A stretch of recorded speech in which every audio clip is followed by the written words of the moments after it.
Wow, this is a really nice preparation area. Too bad the sheriff's not here, or I could fix some lunch. What are we gonna have, though? I need a word of interest. It's a little small. I feel kind of cramped. You know, cooped up. That's it, I'll make fried chicken. Chicken? Oh, yeah. Sounds good to me. I love chicken. Who said that? That would be me, on top of the cutlery block. I'm Mr. Dill. Oh, nice to meet you, Mr. Dill. I'm Ted. And you are an alphabet shelf. Yay! I'm so hungry. Let's get those ingredients out for lunch.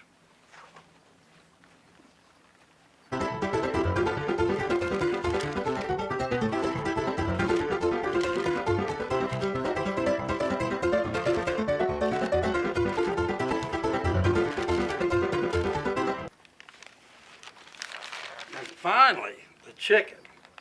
We can make some grandma's fried chicken. Ah, there's the flour. So I'm gonna need some buttermilk, some crushed red pepper, some onion powder, a little paprika, some hot sauce, a little Cajun seasoning, some granulated onion, black pepper, salt, a couple eggs, and that ought to just about do it. So we get all these ingredients together and then we're gonna mix them up real good.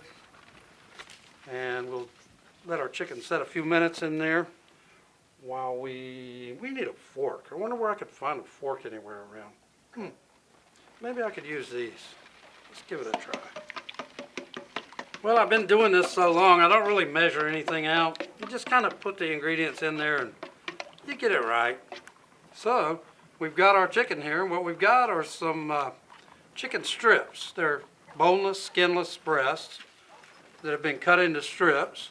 And we're gonna put them in our batter here and let them soak for, I don't know, a few minutes.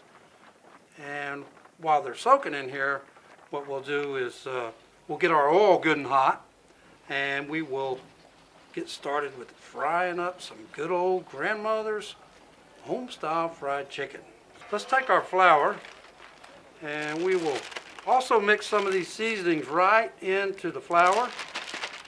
We have some breadcrumbs here that I like to add to the flour that gives it a little bit more of a crunchy flavor to the outside.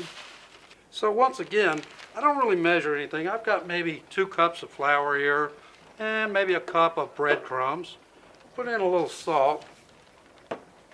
Got some pepper. Some onion powder here. The old Cajun seasoning. Yes, gives it a little bite, a little spice. We'll put a little paprika in there for color. Paprika doesn't have a lot of flavor to it, but it does add a real pretty color to your coating mix. And we're going to drop these strips right over into that mix. Oh yeah, it's going to be some good stuff, Sheriff. He's going to love his lunch. Go ahead and put them all in the bag.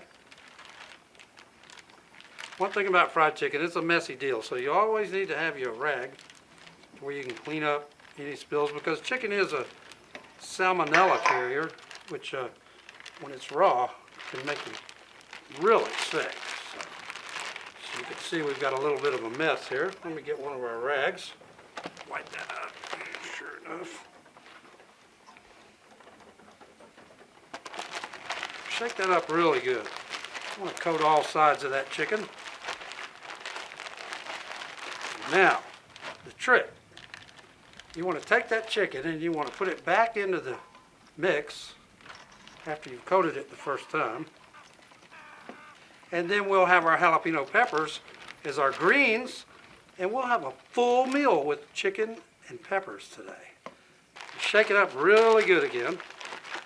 And by this time our oil will be getting just right for frying. Our oil now, let's see if it's hot enough, and when you drop in a couple drops of that batter that we had in this bowl, it should start to sizzle right away.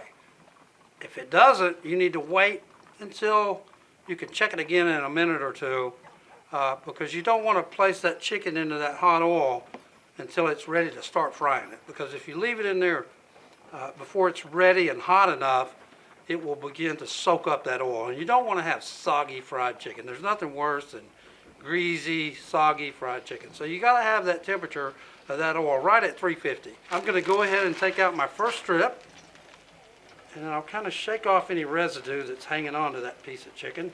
Now, as you can see, these pieces of chicken look a lot larger than they did when we first started. That's because they have all that batter hooked onto them, and that's what's going to make them taste really good when they're finished frying. So there you go. That's about the right amount. We've got 3 strips cooking now, and those are going to cook for, probably 5 minutes on each side, maybe a little less. We'll keep an eye on them, and it's just through experience you'll learn when the chicken's ready to turn. You don't want to start turning that chicken or moving it around when you first put it in there. If you do, all the batter's going to fall off of it.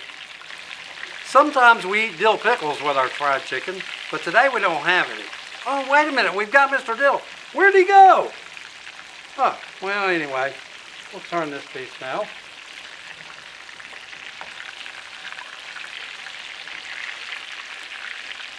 Oh yeah, perfect. It's about 4 or 5 minutes per side here. Oh yeah, that's looking beautiful, fellas.